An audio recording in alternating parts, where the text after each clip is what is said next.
Joined now by Sportsnet's Michael Grange. All right, Michael, Serge Ibaka is back. Kyle Lowry is back. But that said, the Raptors still need some other pieces to go around those two and DeMar DeRozan. And a couple other guys have already left for other teams during this offseason. It seems like Masai Ujiri and Bobby Webster are going to have a very busy summer yet to come. There is some work to do, and you can't watch a P.J. Tucker walk out your door. A Pat Patterson has been here for the four best years the 4 best years the franchise has ever had, and not backfill that. I mean, in the short term, you do have a Jakob Poeltl, you do have a Pascal Siakam, you do have some young options on your roster to soak up some of those minutes, but I think they would love to add another veteran who can do what those guys did. Not going to be easy. The issue becomes how much tax do you want to pay if you're MLSC, and if you're way over the tax or you're over the tax, you can add about a $5 million player. That's the taxpayer's mid-level exception. If you can get far enough under the tax briefly, then you can use the full mid-level. That's about an $8 million player.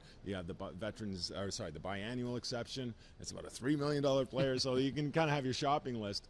But to do some of those moves, you've got to move out some contracts too, and so that's where I think Masai Ujiri and Bobby Webster are going to have a lot of work to do. And there have been some rumblings about potential deals for Jonas Valanciunas, Damari Carroll, Corey Joseph. Carroll might be a guy that ultimately the Raptors have to keep now based on some of the movement that you speak of in terms of Patrick Patterson and P.J. Tucker no longer being with this team. All that said, no matter who ultimately is here, the core is still the threesome of Lowry, DeRozan, and Ibaka, and it would seem like it's a 3-year window because with DeRozan having that option to opt out of his final year of his contract, all three could be free agents when we're sitting here talking perhaps in the summer of 2020. And I think those 3-year terms were really crucial for Masai Ujiri in terms of the negotiations. That's why Serge Ibaka and Kyle Lowry probably got a little bit more on the year-by-year dollar basis. But really, to me, it's a 2-year window.